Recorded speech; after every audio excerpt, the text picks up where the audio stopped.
Well, Dino, a bit of an interesting one. I'm currently in Sweden. You're currently in mainland Spain, I think. But here to talk, obviously, about Bedford. The news today, you have re-signed for your ninth campaign at Goldenton Road. Um, Fair to say, no other decision in your mind, as usual, as we say Uh, virtually every year. yeah, no, there was no other decision in my mind. I was trying to get it done as quick as possible, and yeah, happy to stay and love being there. And yeah, season number 9 at the club now, so it's looking forward to another season and not getting any younger, but my first season in the 30s. So yeah, no, it'll be good, and I'm really happy.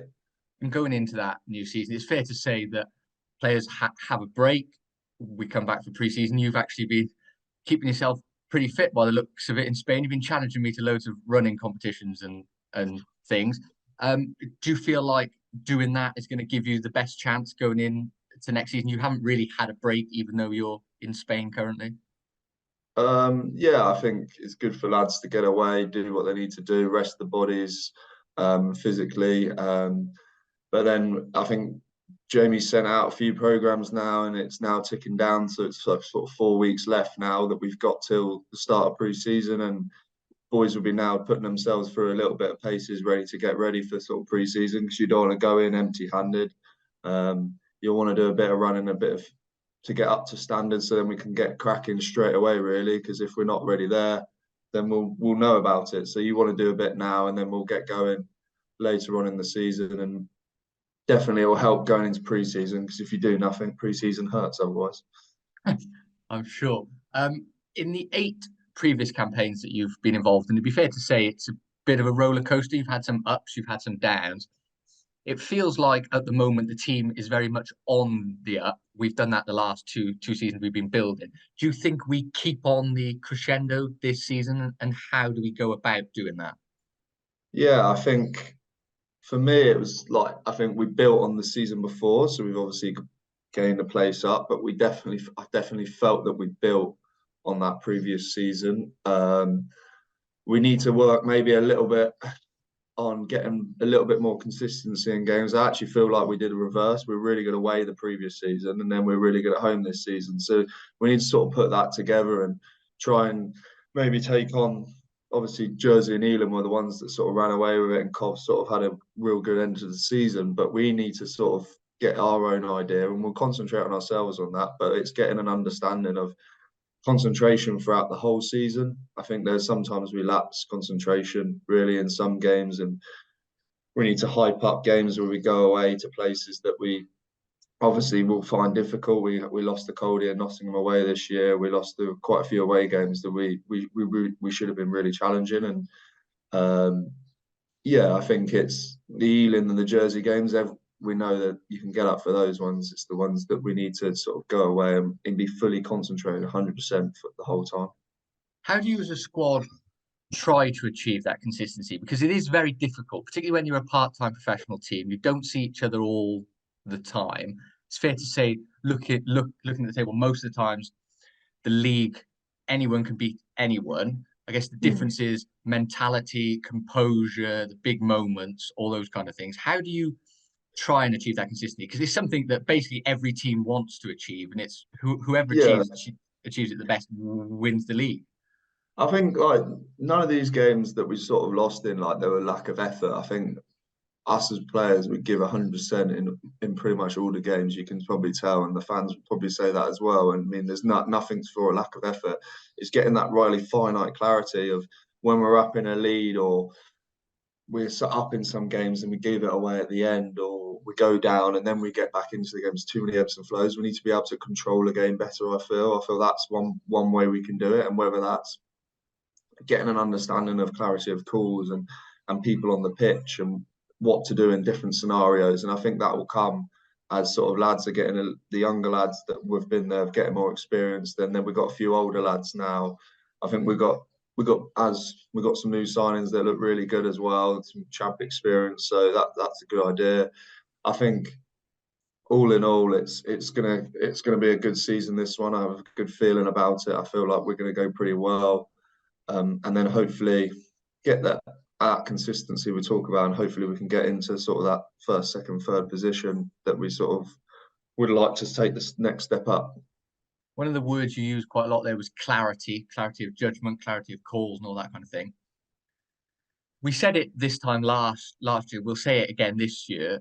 Consistency remains pretty solid, it would be fair to say, particularly in the key areas. The 10-12 axle's the same, the skipper at scrum half is the same, you on the wing, and we've got some other backs to announce as well that remain the same. Is it a case of you feel that every year this group progresses, you get more clarity, that players learn each other's games and you learn how to play in a team together?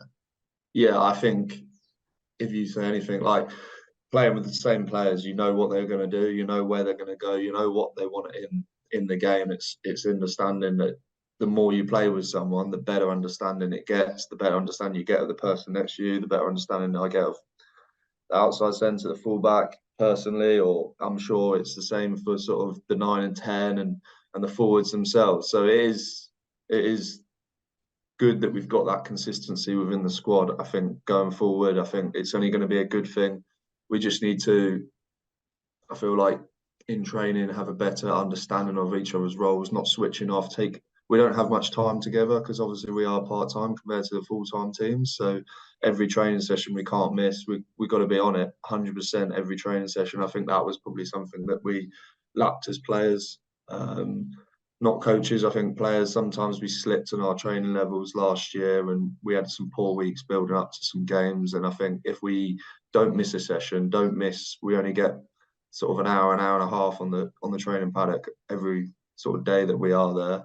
So we can't put any minute to waste, really.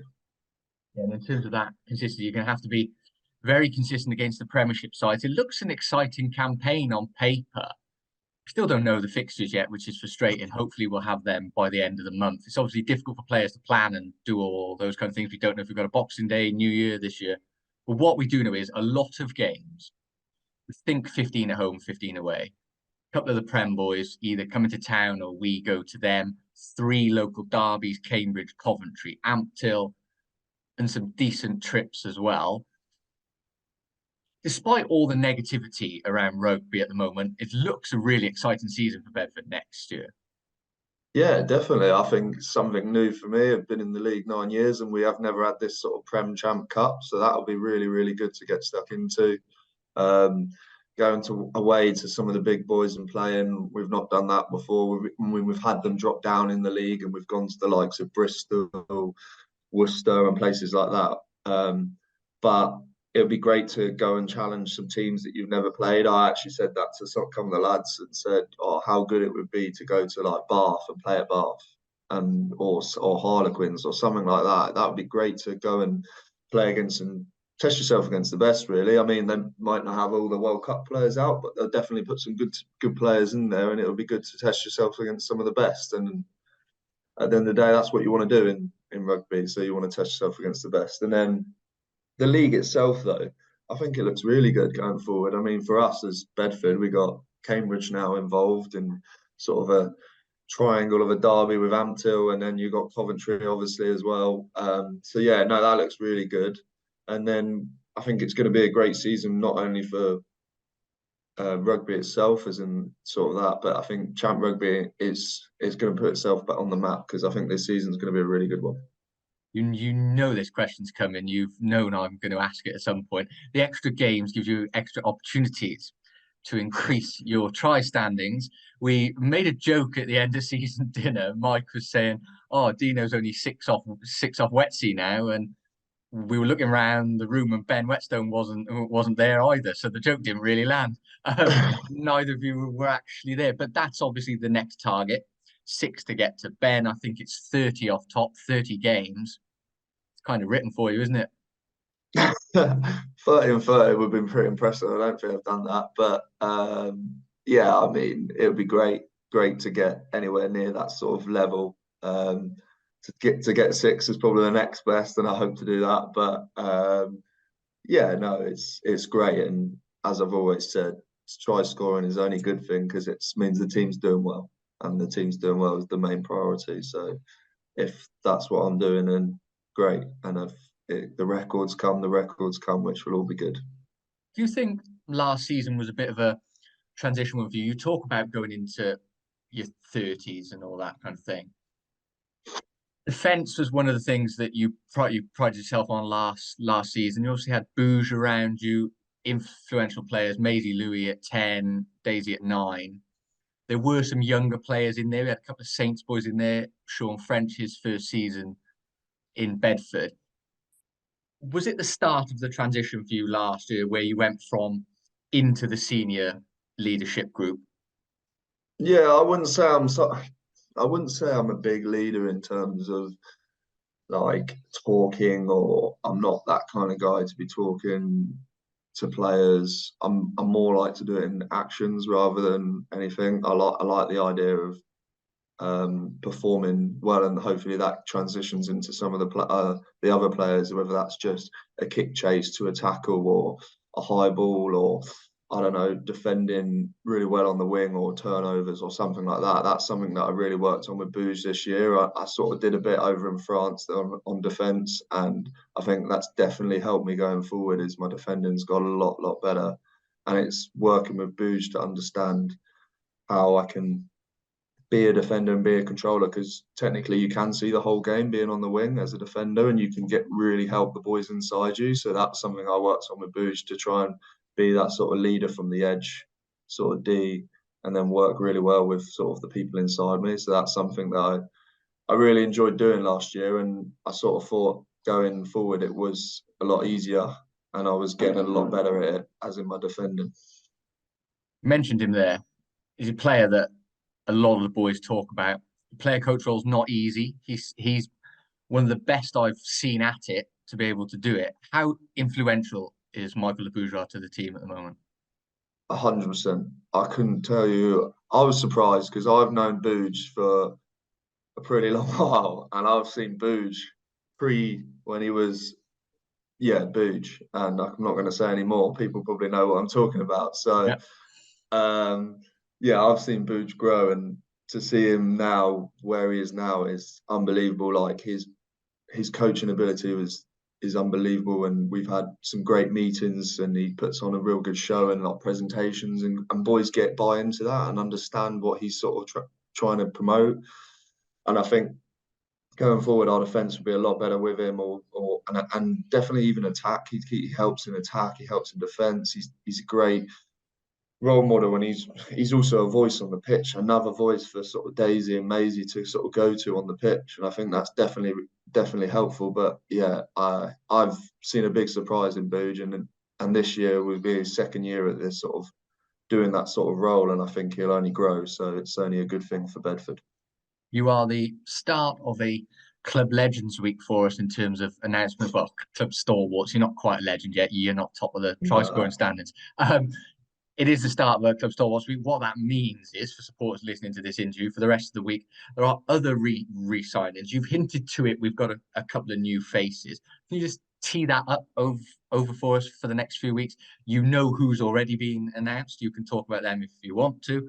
But in terms of what's coming, it's pretty exciting. Yeah, definitely. I think, as we sort of mentioned, totally and wholly in this sort of group is consistency is the biggest thing, and getting consistency in signings is huge. And lads, like you say, stalwarts of the club is only a good thing to have around, because it helps boys that are coming in understand the club more. So if there's people that have been there sort of over 100 games, it's great, because at the end of the day, we're we've got to introduce those boys, and the new boys will come in, and they get to understand the club a lot better if there's lads that have been here sort of 8, 9, 10 years. So it's a great idea, and I think going forward it'll only help Mikey and the rest of the team. Well, Dino, it was good to catch up, mate. Enjoy the rest of your time in Spain, and I'm sure we will catch up when pre-season begins in just over 4 weeks' time. No, thank you, mate. See you soon.